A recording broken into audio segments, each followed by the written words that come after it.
Am I audible?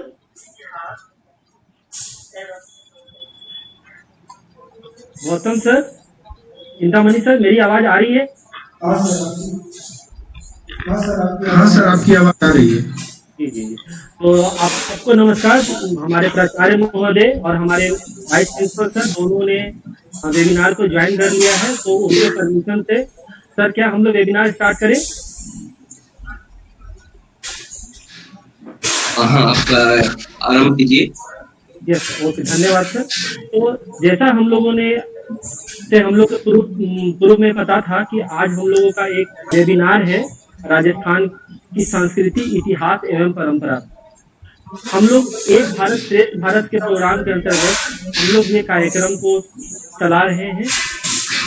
एक भारत श्रेष्ठ भारत जो कार्यक्रम है वो 31 अक्टूबर 2015 को सरदार वल्लभ भाई पटेल के बर्थ एनिवर्सरी के दिन से स्टार्ट किया गया है, और ये हमारे सरकार का एक बहुत ही महत्वपूर्ण प्रोग्राम है जिसमें राष्ट्रीय एकता को बढ़ावा मिल रहा है। इस प्रोग्राम के अंतर्गत हम लोग विद्यालय स्तर पर हर सोमवार को राजस्थान से रिलेटेड न्यूज, हर बुधवार को हम लोग राजस्थान की भाषा को सीखते हैं, हर शुक्रवार को हम लोग राजस्थान के ज्ञानवर्धन के लिए हम लोग प्रश्नोत्तरी का कार्यक्रम किया जाता है, और हर शनिवार को हम लोग राजस्थान की भाषा से हम लोग प्लेज लेते हैं, उस पर स्वच्छता पे प्लेज लेते हैं और भी चीज़ों पे प्लेज लेते हैं। तो इसी के कार्यक्रम के अंतर्गत आज हम लोग राजस्थान की संस्कृति, इतिहास एवं परंपरा के वेबिनार पे भाग लिए हैं, और आप सबको बहुत बहुत बधाई यूट्यूब लाइव से जुड़ने के लिए। तो इसमें राष्ट्रीय एकता को बढ़ावा देने के लिए, विविधता को भी एकता को बढ़ावा देने के लिए, हम लोग भावात्मक संबंध को और ताने बाने को बनाए रखने के लिए, उसको मजबूत करने के लिए हम लोग राजस्थान राज्य असम में रह करके राजस्थान राज्य को जी रहे हैं। हम लोग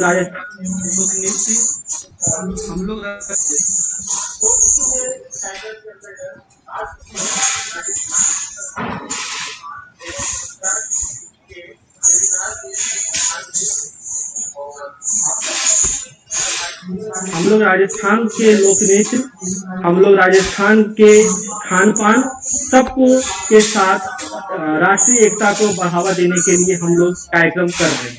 तो इसी के क्रम में मैं सबसे पहले अपने क्लास 11th से अथमी शर्मा से निवेदन करूंगा कि वो राजस्थान के त्योहारों के बारे में अपना बात को रखें। अथमी शर्मा।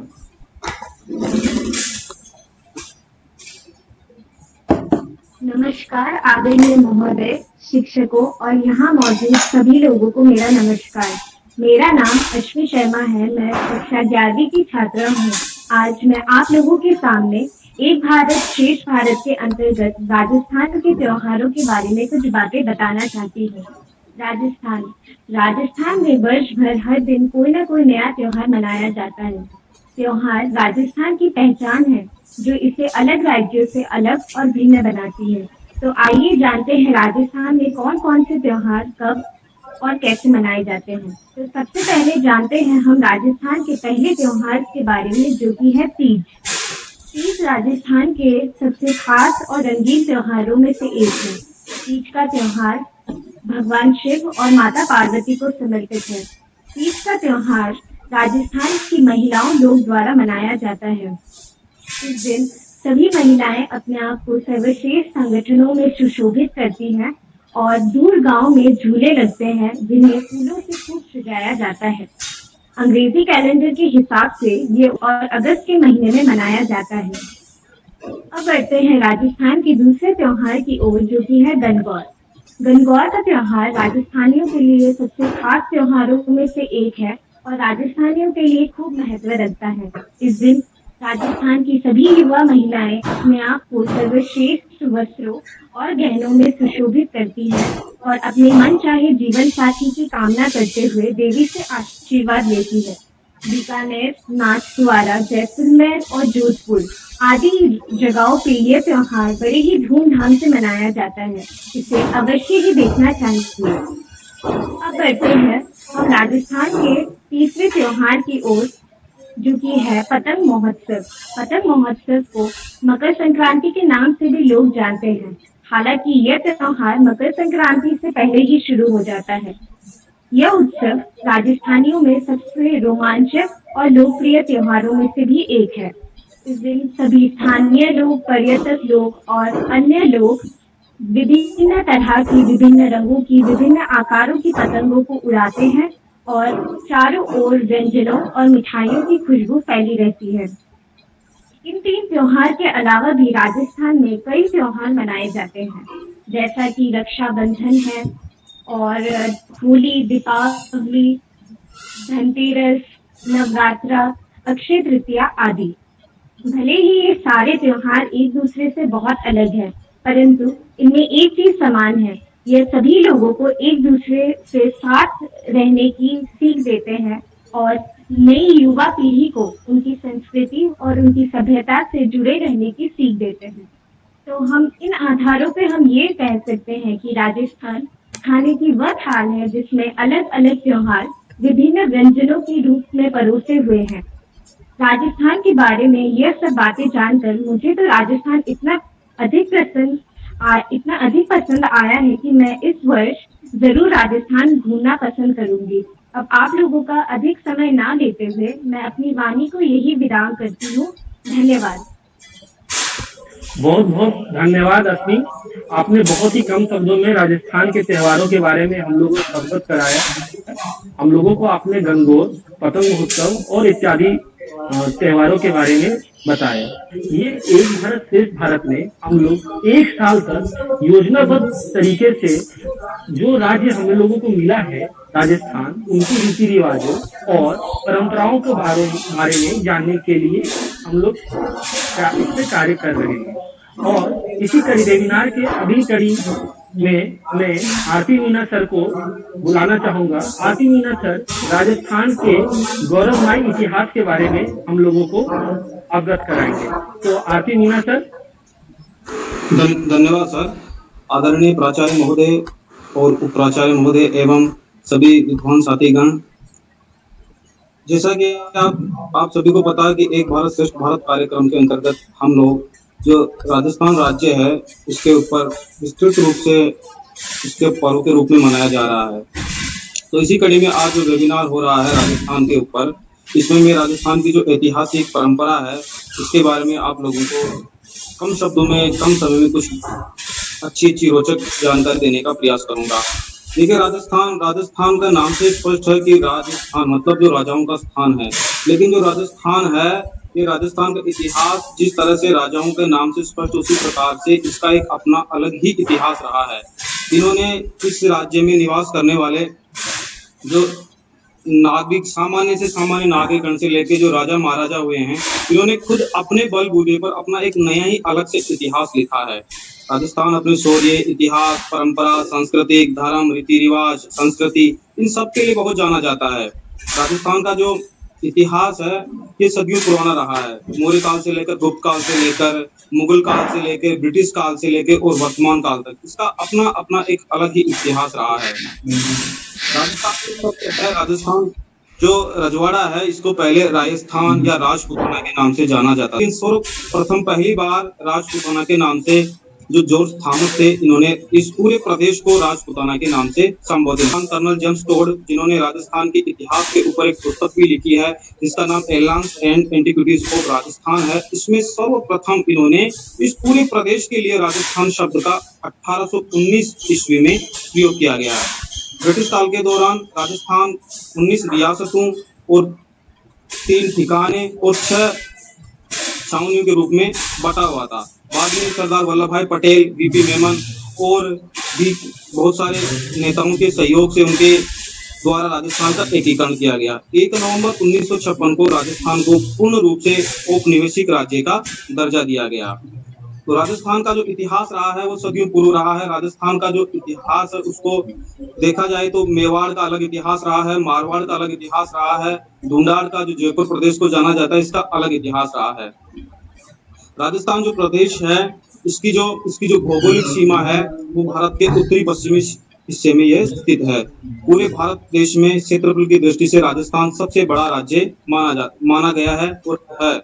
राजस्थान जो राज्य है इसमें जो विविधता आपको देखने को ये मिलेगी कि इसका जो इतना बड़ा क्षेत्रफल है कि आपको उत्तर की तरफ यदि आपको सदावाहिनी नदियां या वहां का जो हरा भरा प्रदेश देखने को मिलेगा, तो पश्चिम की तरफ आपको वहां पर मरुस्थल के रूप में आपको जहां पर पानी की भी बहुत बड़ी समस्या है वो देखने की मिलेगी। तो आप दक्षिण की दिशा की तरफ जाएंगे, राजस्थान में कोटा, बूंदी, बारां, झालावाड़ है, वहां पर आपको सदावाहिनी चंबल नदी प्रभावित रूप में मिलेगी।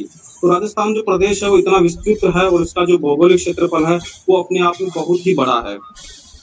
राजस्थान का इतिहास रहा है, उसमें जो मुगल काल के दौरान जो महाराणा सांगा थे, महाराणा कुंभा थे, इन्होंने अपने बलबूते पर राजस्थान का एक अलग ही इतिहास रचा है और उसका आज भी जीता जागता नमूना हम वहाँ पर जो महल हैं इन्हें कोई न देखे। दोनों अलग अलग दिशा में चल पड़े। पहले युवक ने सुनसान निर्जन स्थान देखकर कबूतर को मार डाला, लेकिन दूसरा युवक जीवित कबूतर लेकर पुनः साधु के आश्रम में पहुंचा।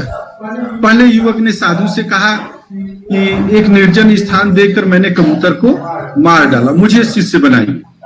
दूसरे ने कहा महाराज मुझे क्षमा करें, मुझे लगा कि कोई स्थान निर्जन नहीं है, कोई नहीं देख रहा है, पर राम सब जगह देख रहा है। राम माने परमात्मा भगवान, इसलिए मैं कबूतर को नहीं मार सका। ये बातें सुनकर साधु ने पहले युवक से कहा तुम शिष्य के बनने के योग्य हो, जाओ अपने, तुम शिष्य बनाने के योग्य, जाओ अपने घर जाओ। और फिर दूसरे युवक से कहा तुम स्वयं ज्ञानी हो, तुमको ये ज्ञान हो चुका है, तो इसलिए तुमको शिष्य बनने की आवश्यकता नहीं है। तो तभी से ये कहावत, इस कहावत का जन्म हुआ, कोई नहीं देखे पर राम देखे। यानी हिंदी में कहेंगे कोई देखे चाहे न देखे, लेकिन राम देखता है, ऊपर वाला देखता है। तो इस तरह से हम ये कह सकते हैं कि जो राजस्थान की संस्कृति है, परंपरा है, इतिहास है, वह बहुत ही समृद्ध है। इसके बारे में किसी एक बैठक में, किसी एक वेबिनार में इसके बारे में बातें करना, बताना बहुत ही मुश्किल है। फिर भी मैंने एक इसकी रूपरेखा खींचने की कोशिश की। आशा है कि आप लोगों को अच्छा लगा होगा। बहुत बहुत धन्यवाद। बहुत बहुत साधुवाद चिंतामणि सर, आपने बहुत ही अच्छे तरीके से हम असम में बैठे लोगों को राजस्थान की संस्कृति को दिखलाया। जब आप बातें बता रहे थे हम लोगों को ऐसा महसूस हो रहा था कि हम लोग बिल्कुल राजस्थान में।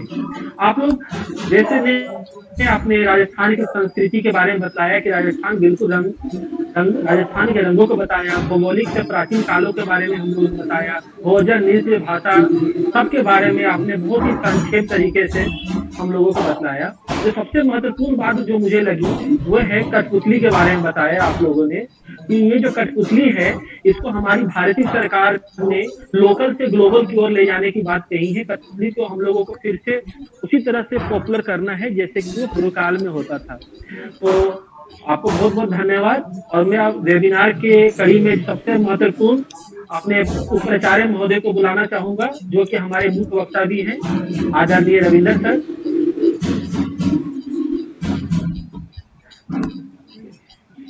आदरणीय प्राचार्य महोदय, विद्वान शिक्षक साथियों और प्यारे बच्चों, सभी को शुभ अपराह्न। एक भारत श्रेष्ठ भारत कार्यक्रम के अंतर्गत हमारे राज्य यानी असम को राजस्थान के साथ जोड़ा गया है, जिसमें हमारे विद्यालय के बच्चे राजस्थान की संस्कृति के बारे में, राजस्थान की परंपराएं और खान पान के बारे में जानकारी प्राप्त कर रहे हैं। ठीक उसी तरह से राजस्थान राज्य के बच्चे, केवी के बच्चे हैं, वो भी असम राज्य की संस्कृति के बारे में और अन्य जानकारियां प्राप्त कर रहे हैं। तो यह भारत सरकार का एक प्रयास है राष्ट्रीय एकता को मजबूत करने का, और हम इसमें बहुत गौरवान्वित महसूस कर रहे हैं कि केंद्रीय विद्यालय नौगांव और केंद्रीय विद्यालय संगठन की तरफ से इस तरह का प्रयास किया जा रहा है। जहां तक राजस्थान की बात करें तो वर्तमान का जो राजस्थान है, जिसका हम वर्तमान स्वरूप देख रहे हैं, ये 1 नवंबर 1956 से अपने इस वर्तमान स्वरूप में आया है। क्षेत्रफल की दृष्टि से देखें तो यह राज्य हमारे देश भारत का सबसे बड़ा राज्य है और लगभग 10.4% एरिया पूरे भारत का राजस्थान कवर किए हुए है। जनसंख्या की दृष्टि से इसका भारत में 7वां स्थान है। राजस्थान की भौगोलिक स्थिति को देखते हुए यह भारत के उत्तर पश्चिमी भाग में है, नॉर्थ वेस्टर्न साइड में, और 5 अन्य राज्यों के साथ यह अंतर्राज्यीय सीमा बनाता है। इसके साथ साथ पाकिस्तान के साथ 1070 किलोमीटर की अंतर्राष्ट्रीय सीमा भी राजस्थान बनाता है। राजस्थान के 4 जिले श्रीगंगानगर, बीकानेर, जैसलमेर और जोधपुर पाकिस्तान की सीमा पर स्थित हैं। पाकिस्तान का पंजाब प्रांत और सिंध प्रांत के साथ ये सीमा बनाते हैं। अगर अंतर्राज्यीय सीमा की बात करें तो राजस्थान भारत के 5 अन्य राज्यों के साथ सीमा बनाता है। उत्तर में यह हरियाणा के साथ, उत्तर पूर्व में हरियाणा और उत्तर प्रदेश के साथ, उत्तर में पंजाब के साथ, दक्षिण पूर्व में मध्य प्रदेश के साथ, दक्षिण पश्चिम में गुजरात के साथ अपनी सीमा को साझा करता है। तापमान की बात करें तो अधिकतम तापमान यहाँ का 48 to 50 डिग्री सेल्सियस भी होता है मई जून के महीने में। कुछ ऐसे शहर हैं जो हर साल अधिकतम तापमान का रिकॉर्ड बनाते हैं, जैसे चूरू, श्रीगंगानगर, जोधपुर जिले का फलोदी। अधिक तापमान के साथ साथ सर्दियों के अंदर, विंटर सीजन में यहाँ तापमान बहुत कम भी होता है। ज्यादातर हम लोग यही जानते हैं कि राजस्थान एक गर्म जलवायु वाला प्रदेश है, लेकिन सर्दियों में यहाँ का मिनिमम टेम्परेचर 0 डिग्री से भी नीचे हो जाता है, -1, -2, क्योंकि साइंस विज्ञान का सिद्धांत भी है कि लैंड वाटर से पहले गर्म होती है और वाटर से पहले ही ठंडी होती है। इसलिए दिसंबर जनवरी के महीने में यहाँ का न्यूनतम तापमान है वो 0 से भी कम चला जाता है। राजस्थान की मुख्य भाषा की बात करें तो राज्य भाषा हिंदी है। राजस्थानी भाषा को अभी भी संवैधानिक दृष्टि से भाषा का दर्जा प्राप्त नहीं है, लेकिन इसके राजस्थानी की अलग अलग बोलियां हैं जो राजस्थान के अलग अलग क्षेत्रों में बोली जाती है। भाषाई दृष्टि से राजस्थान में बहुत अधिक विविधता है। अगर हम जोधपुर, बीकानेर इन क्षेत्रों की तरफ जाएं तो वहां पर मुख्य भाषा मिलेगी मारवाड़ी। जैसे जैसे हम आगे बढ़ते हैं, श्रीगंगानगर, हनुमानगढ़ की तरफ आते हैं, तो मारवाड़ी के साथ पंजाबी और हरियाणवी भाषा का भी उस पर प्रभाव पड़ता है। मारवाड़ी के अलावा अन्य मुख्य भाषाओं में मेवाड़ी, जो मेवाड़ क्षेत्र है, वर्तमान का उदयपुर, चित्तौड़गढ़, भीलवाड़ा, इस क्षेत्र को मेवाड़ कहा जाता है और यहाँ की बोली जाने वाली मुख्य भाषा मेवाड़ी है। डूंगरपुर और बांसवाड़ा जो गुजरात के साथ सीमा बनाते हैं, वहाँ की मुख्य बोली बागड़ी है, जिस पर गुजराती भाषा का प्रभाव दिखाई देता है। यदि धौलपुर, भरतपुर, अलवर आदि क्षेत्रों की तरफ हम आए तो इस भाषा पर ब्रिज भाषा का प्रभाव रहता है, उत्तर प्रदेश से इसकी निकटता होने के कारण। तो इस तरह से राजस्थान के अलग अलग हिस्सों में अलग अलग तरह की भाषाएं हैं। राजस्थान का इतिहास बहुत ही गौरवशाली है। शूरवीरता और दानवीरता के लिए राजस्थान प्रसिद्ध है। हमारे पूर्व वक्ताओं ने भी, जिसमें श्री राम परमेश्वर मीणा जी ने भी शूरवीरता और दानवीरता के बारे में बताया। राजस्थान में एक कहावत है, मैंने सुनी भी है राजस्थानी में, जन्नी तू एड़ा जणी के दाता के सूर, नी तो रीजे बांजड़ी मती गमाजिन। इसका हिंदी तात्पर्य यह है कि हे जन्नी, तू ऐसे बच्चों को पैदा करना जो या तो शूरवीर हों या दानवीर हों। अगर आप कायर पुत्र पैदा करेंगे या ऐसे पुत्र पैदा करेंगे जो दानवीर नहीं है, तो ऐसे बच्चों को पैदा करने का कोई उपयोग नहीं है। ऐसे बच्चों को पैदा करके आप अपनी सुंदरता को मत गंवाना। तो इस तरह की कहावतें प्रसिद्ध है राजस्थान में। इसी के साथ समय भाव को देखते हुए मैं अपना वक्तव्य समाप्त करता हूँ। सभी को धन्यवाद। बहुत बहुत धन्यवाद सर। आपने बहुत ही संक्षेप तरीके से, समेकित तरीके से हम लोगों को राजस्थान के बारे में बताया।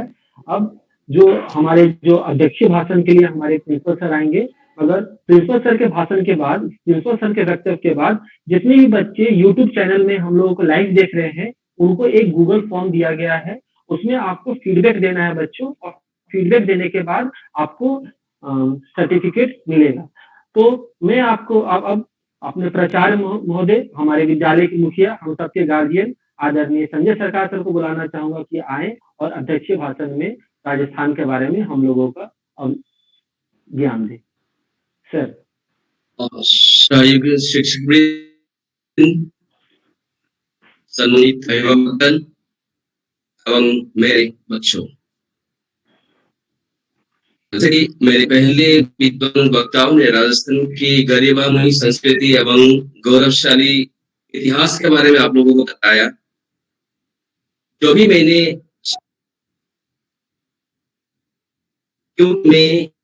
मेरा जीवन का एक महत्वपूर्ण करीब 12 साल राजस्थान के कोटा शहर में बिताया था। तो जो भी मेरा पहले वक्तव्य है आप लोगों का, वो बिल्कुल खरी उतरते हैं, क्योंकि मैं करीब से राजस्थान को जानने, पहचानने या समझने का प्रयास किया था और मौका मिला। तो सबसे पहले खुद को ही एक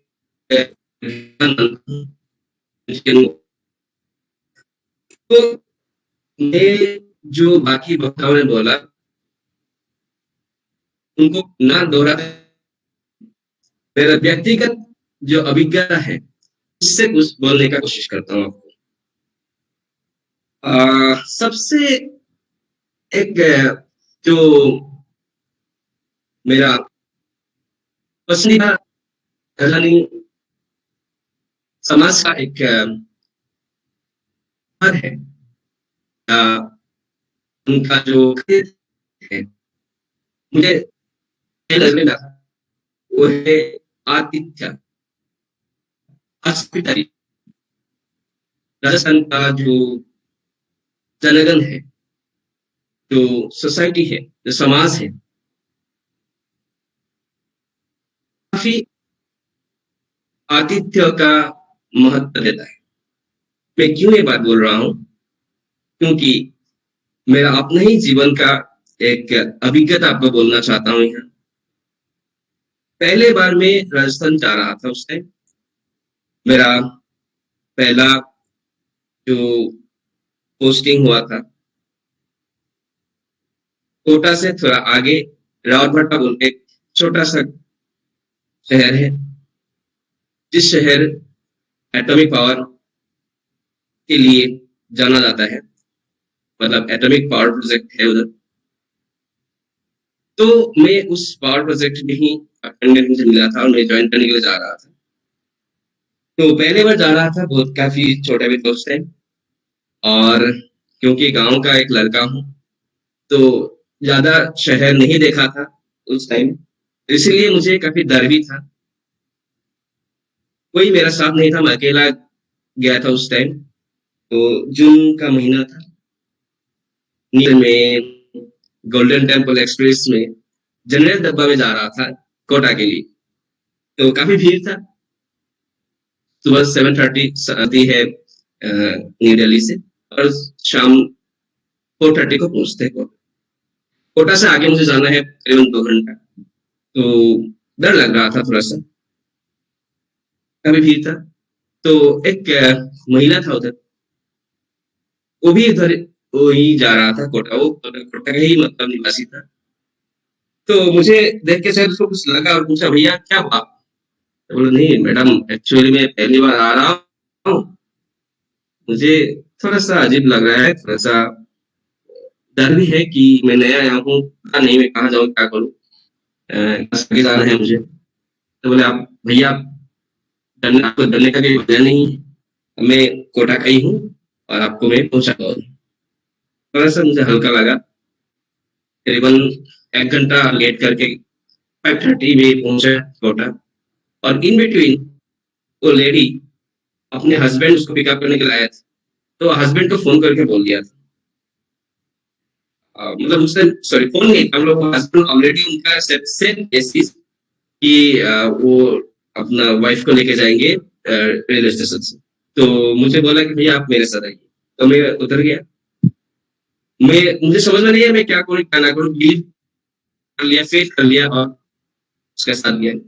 रेलवे स्टेशन पहुंच गया, उधर के मैं गया उधर बुला के, तो बोला देखिए ये मेरा हस्बैंड है और मैं हस्बैंड को बोल दिया हूँ, वो आपको जो रावतभाटा जाने वाला जो गाड़ी मिलेंगे उसमें पहुंचा देगा, गाड़ी उठा के आ जाएंगे।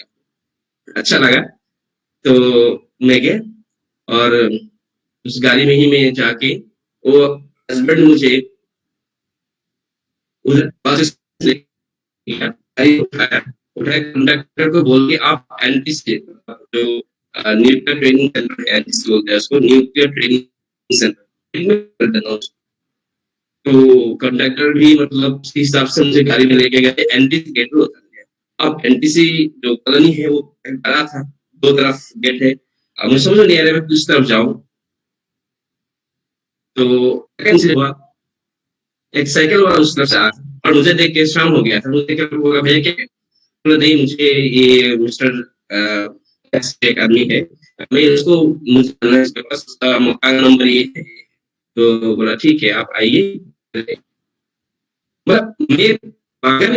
निकल मुझे और आके बोला आइए मेरे साथ, मैं आपको उसका घर पहुंचा देगा। मेरा जो लगेज है वो करीबन हाफ किलोमीटर होगी, तो सामने गेट में रख के जाके उसको पहुंचा के में चला गया। तो ये मेरा पर्सनल एक अभिज्ञता है कि देखिए अनजान शहर में अनजान व्यक्ति को कैसे मदद मिलता है, मतलब तो ये आतिथ्य ही है जिसको प्रेरित करता है कि ऐसा आप आगे आए और काम करें दूसरों के लिए। तो ये 2 अभिज्ञता बोला, ऐसा काफी सारा है जो राजस्थान के 12 साल मैंने रखा था, तो मुझे देखा ही दिया था और मैं सही में बहुत प्रेरित हूँ, प्रभावित हूँ राजस्थान से। तो ये है राजस्थान का जो हॉस्पिटलिटी, जो आतिथ्य, उसका एक स्वरूप।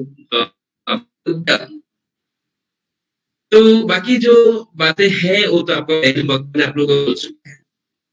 राजस्थान देखा बोले हर एक चीज में एक विशिष्ट मतलब आपको रूप मिलेंगे, जैसे कि नृत्य में है और खाने में है, पर ये दोनों राजस्थान के प्रसिद्ध है। दोनों के बारे में आप लोगों को एक फिल्म में आया था, तो फिल्म में भी लिखा हुआ होगा घूमर डांस, तो बहुत ही प्रसिद्ध है। और राजस्थानी संस्कृति अपने संस्कृति उत्साह में अद्वितीय है। हाँ, तो हमारे लोग काफी एक्टिव और उसका जो त्योहार है, व्यंजन है और जीवन शैली है, वो सिर्फ राजस्थान देश हम देश उसके लिए गर्व सही और गर्व है कि हमारी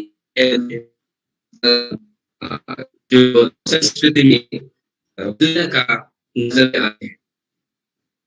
तो एक है जो चीज आप लोग और हमारा पहले वक्ताओं ने आप लोग को बोल दिया है और आप लोग प्रभावित भी हुए हो। हमारा एक भारत श्रेष्ठ भारत कार्यक्रम का अंतर्गत काफी सारा जो कार्यक्रम चला रहा है, उसके साथ आज ही मुझे और एक